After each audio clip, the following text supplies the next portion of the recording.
మిత్రుడు తాడిపత్రి శాసనసభ్యుడు శ్రీ జేసీ అస్మిత్ రెడ్డి గారిని మాట్లాడాల్సిందిగా కోరుతున్నాను.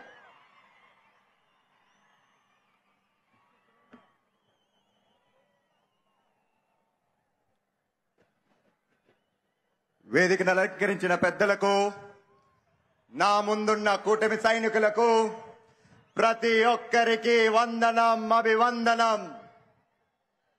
నాకంటే ముందు చాలా మంది చాలా గొప్పగా మాట్లాడారు.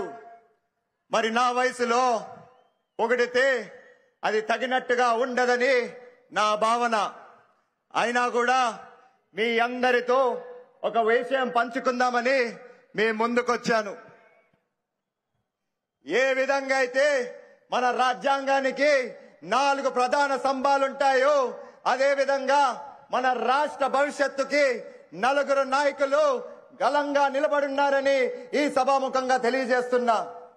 ఒకవైపు చూశారంటే మన ప్రధానమంత్రి గారు నరేంద్ర మోడీ గారు, ఆయన తీసుకున్న నిర్ణయాలు ఖచ్చితంగా ఒక రాష్ట్రానికే కాదు గాని మొత్తం దేశమంతా బలం చేకూరుస్తాయని చెప్పి ఈ సభాముఖంగా తెలియజేస్తున్నా. అందుకే ఆయన ఒక రిఫార్మర్ గా గర్వంగా చెప్పుకుంటున్నాం. మరొక వైపు చూశారంటే మన చంద్రన్న గారు ఒక టెక్నోక్రాట్ గా, ఒక విషనరీగా ఈ రాష్ట్రాన్ని రూపురేఖలే మార్చి తీర్చుతున్నాడు అని చెప్పి మరొక్కసారి గర్వంగా చెప్పుకోగలుగుతున్నాం. ఇంకో వైపు చూశారంటే ఎవరు? మన ప్రజాగలం మన కోసం ఎంత ధైర్యంగా ఎంతటైనా త్యాగాలు చేసి కేవలం ఈ రాష్ట్రం బాగుండాలని చెప్పి ఒక విప్లవకారుడిగా మన ముందుకొచ్చిన మన పవన్ కళ్యాణ్ గారు. చివరికి మన 4వ స్తంభం, మన యువ నాయకుడు, మన యువ కిరీటం, మన యువ శక్తి, మన భవిష్యత్తు దిశ చూపిస్తున్న నాయకుడు మన నారా లోకేష్ గారు.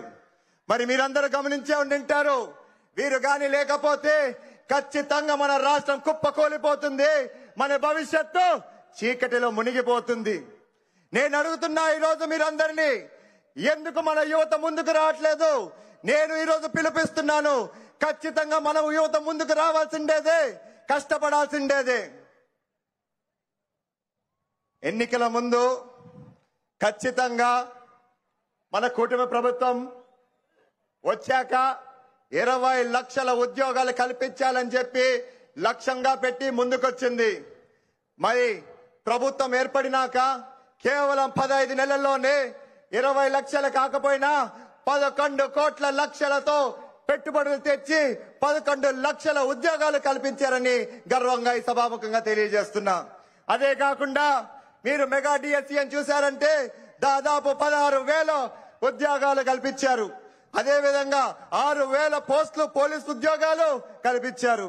మరి సమయం ఎక్కువ లేదు, మరొక్కసారి చెప్తున్నా, ఖచ్చితంగా ఈ కూటమి మన రాష్ట్రాన్ని సరైన రీతిలో తీసుకెళ్తుందని, ముందుకు తీసుకెళ్తుందని చెప్పుకుంటూ సెలవు తీసుకుంటున్నా. Thank you.